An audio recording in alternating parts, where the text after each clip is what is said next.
Hi, my name's Danny Hopkins and I'm here at Britpart HQ in Shropshire with Managing Director Paul Myers. Hello, Paul. Hi. Now, here in front of us we have got a lighter unit from a Discovery 4, but we're going to show you how to fit it to a Discovery 3. Now, why would you want to do that, Paul? This is the latest technology from Land Rover, so it's got LED lights as opposed to the halogen lights on the earlier one.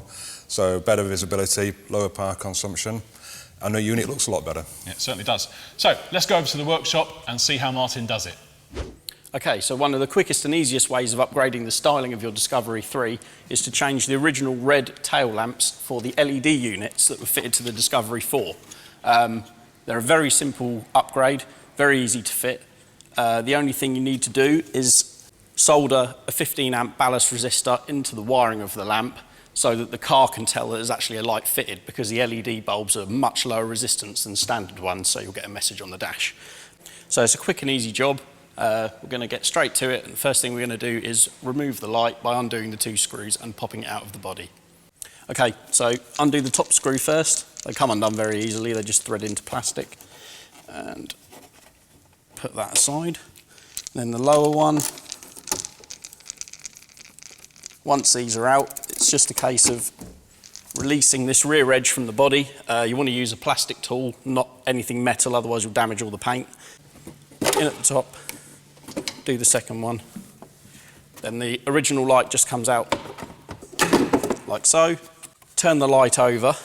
There's one big multi-plug, and it's here that we can take note of the wires that we need to put our resistor between. So on this side, it's the earth wire, which is black on the body side of the loom, and green and white, green wire with a white trace. So on the corresponding connector, we'll just chase that pin through and put the resistor between the two wires on the light, rather than modifying the body loom, so that the light can be changed back if necessary at a later date. As I say, on this side, the indicator feed is green with a white trace. On that side, it's green with a red trace. So just be wary of that before you start. So if we just unclip this, take the old light out, we can solder in the connector on the new light. The problem with that is that on the Discovery 4 light, all the wires are black. So the easiest way to tell which two to solder are bring it over to the body, plug the connectors in, just like that, and then take a piece of tape, and you're looking for the black wire, which is the earth, so it's the middle one of those three. Follow that through to here, put a piece of tape on there, and then the other one, the feed wire, is green with a white trace, so that's the outer one here. Again, follow that through, just separate it out, put a piece of tape on that as well, so that you know that the resistor's got to go between those two. Okay, so we've got our two wires marked with tape that we need to put the resistor between, and because we're not cutting these, we're simply tapping into them to fit the resistor. We need to bare back some insulation on each, enough to join in the wire from the resistor. So for that, we need a really sharp knife, and what we're going to do is very carefully just bare back this plastic, taking care not to cut the wire, and we want to take back about 2 centimetres of exposed copper, because then what we'll do is poke the resistor wire through, twist it round, and then solder it to give the best possible connection. It just takes a bit of time to get a neat finish on this.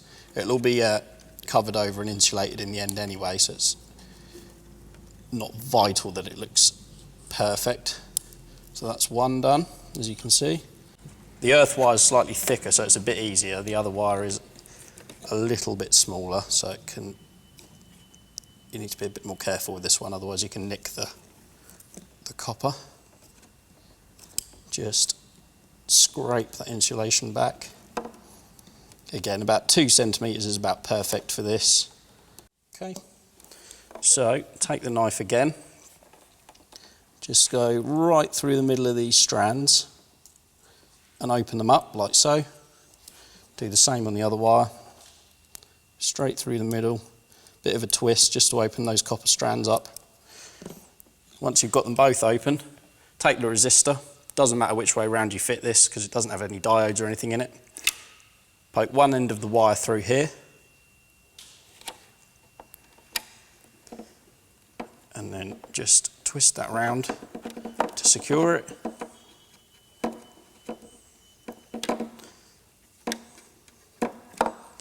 Okay, we'll solder this in first so that it holds it in place and we don't have to mess around too much connecting that. So you want a really hot soldering iron for this because you need to get heat transfer through that copper.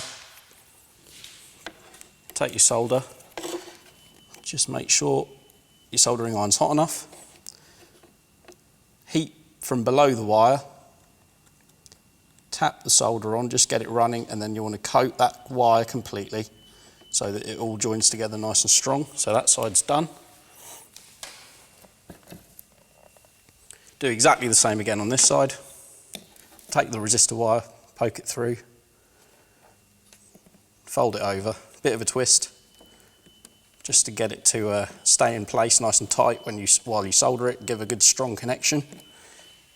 Take your hot soldering iron again, just a bit of a dab of solder to get it started. Once you've got that heat transfer through the wire, should coat nice and quickly, like that.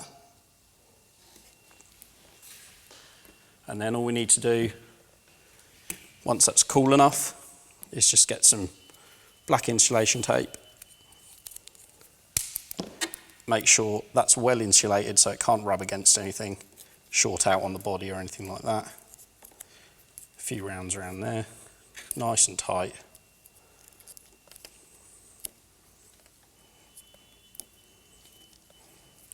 Nice and neat. Same again for the smaller one.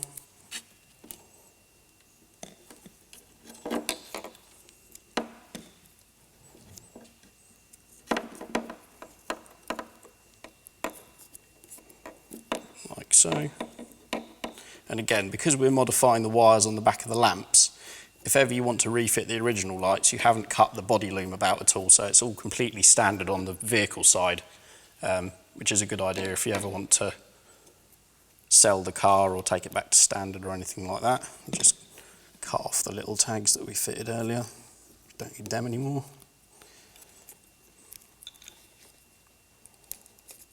Like so.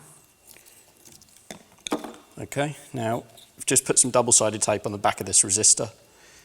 There's plenty of clearance between the back of the lamp and the body, so as long as it doesn't sit any further out than any of the bulb holders here, you won't have any problems with it touching the body. Just got our wiring connector here that we can snap back into place. That fits on this tang here. So we'll refit that first. Clips into place like that. And then just take your resistor pack, find somewhere where it sits nicely with the wiring, and just stick it on.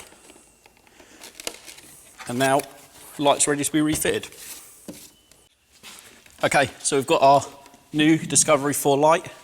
Got our resistor soldered in, and we can now refit it to the car. So that's as easy as removing the old one. Just plug your connector in. Should hear it snap like that. Make sure both the pins are located in the little bushes in the body. Take a little bit of wiggling to line it up, and then 1, 2, and then it's just 2 screws.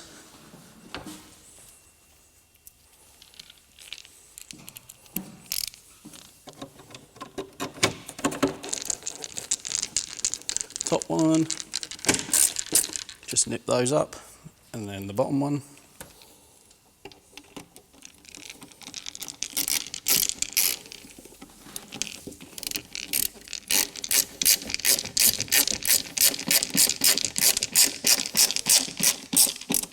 Okay, once they're done, we can close this and that. Indicators work fine. We haven't got any messages on the dashboard telling us we've got bulbs out. If you just try the brakes and the side lights and the fog lights, everything works as it should. Job done. So that's one of many styling upgrades you can do to your Discovery. But Britpart also do a huge range of practical upgrades as well, which is what we're going to do next when we fit side steps.